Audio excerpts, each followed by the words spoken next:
Hey, Talking Airlines Math and History, and we are going to take a look at solving rational equations.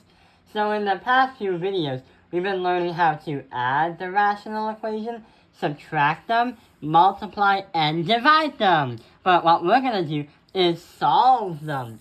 So right over here, we have a simple math problem. Our goal of the game is to try to find what x is. So what we could do in this case scenario is try to get to x by using a cross multiply. So this and that, and we have that and that. So 2x times 10 is going to be to 20x. And that's going to equal to 8 times 10 is going to transform into 80. So we're going to equal each other. Divide by 20, divide by 20, and this should be x equals 4. And that is our final answer for this simple one. But rational equations have the same idea with this one. It's in the same format, but also you solve the equation in the same way. Sometimes rational equations might get a little bit tricky. Sometimes the equations might look like this, and you might be thinking, how am I going to solve this? So what we have to do is solve this using algebra. Let's do the math. If you're having a tough time understanding what the first step should be, what we can do is try to look at it at a different way to help us get to our answer.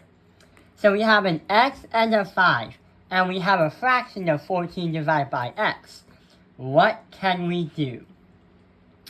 Well, what we can do is we can put the x and the 5 as fractions and divide them as 1. Every time you have some kind of whole number, there's always going to be an invisible number 1 right there. So that is going to be our first step. We have an x, a 1, a 14, and an x. So what we can do first is try to get the left side to 1 factor, or not a factor, to 1 idea. We have two things. Let's turn it into one thing. So what we could do is we can transform this and that to get it to one fraction or one number, so it can easily tackle the other side. We can have x and the other x go together. So that x is going to be multiplied by that, and that is going to be multiplied by that. It will be easy, so we can get it to x squared over 1x minus the 14 over 1x.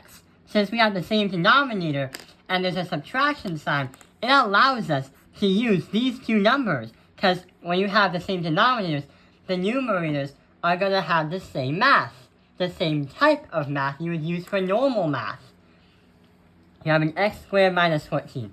But the problem is, that is going to bring us to 5 over 1. And we can transform that into x squared minus 14 divided by 1x.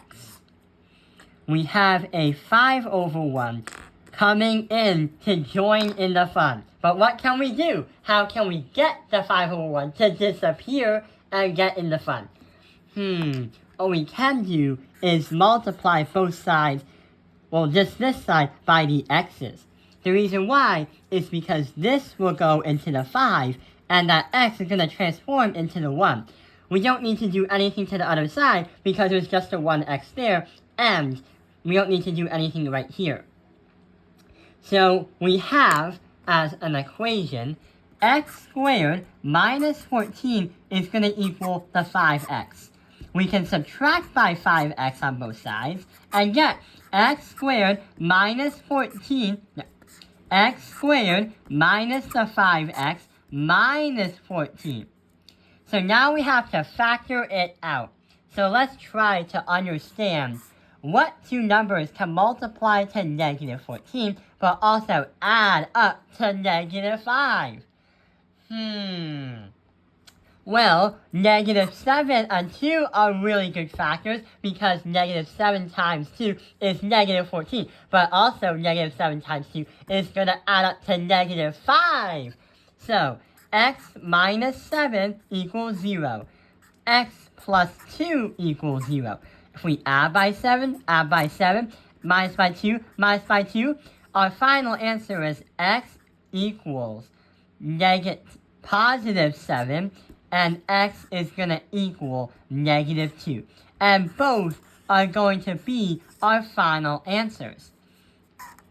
When you solve the rational equations, putting these two in here is going to help make the equation true. But there is one more problem. Sometimes rational equations get very, very crazy, and sometimes they get bigger, and bigger right over. So how are we going to solve this one if it's so massive? So what we have to do is try to use the math and the skills you learned from the last problem onto this one. So let's get started. The first thing that could probably catch your eye is this x squared minus 3x. What we can do is try to simplify and factor it down. We can transform that one into x parentheses x minus 3. So we can get rid of this one right here because it's not fully factored. Hey, guess what happens now? We have an x parentheses x minus 3 and an x. What we can do is, since that both have x's in them right here, we can have that x minus 3 be multiplied to that 3 right over there. So on another piece of paper, we're going to say 3 parentheses x minus 3. And that is going to transform into 3x minus 9. And that is going to consist of x parentheses x minus 3. And the 6 and the x minus 3 is going to be added. So we have 6 parentheses x parentheses x minus 3. So we have this and that. Since they're the same denominator, we can have the 6 and the 3x minus 9 go together. So 3x minus 3 divided by x parentheses x minus 3. But there is one little problem. Oh yeah, the problem is still over here. Notice how there's an x minus 1 divided by an x minus 3. That's also something that we gotta deal with. So we have to equal that to x minus 1 over x minus 3. And turns out we have to kind of do the same process again.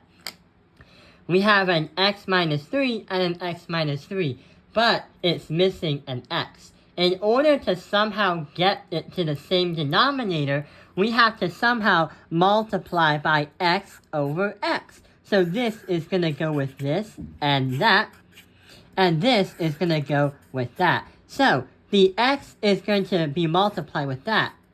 But what about this one right here? X parentheses x minus 1 is going to transform into x squared minus x. So now we have summed everything down to a simple algebra problem. The simple algebra problem is going to be easy because we have everything to the same denominator. 3x minus 3 equals x squared minus x. We need to get everything to one side of the equation. Minus 3x and plus 3. So x squared minus 4x plus 3. Now we have to factor it down. What two numbers can help us get to positive 3 and negative 4? Well, we can say 3 and 1 are going to be good factors, but negative 3 and negative 1 is going to get us to positive 3 by multiplying, and negative 4 by adding. So we have x minus 3 equals 0, and x minus 1 equals 0. Our final answer is add by 3 and add by 1, add by 3 and add by 1, and we get x is going to equal 3 and x is going to equal 1. But uh-oh, there is another problem.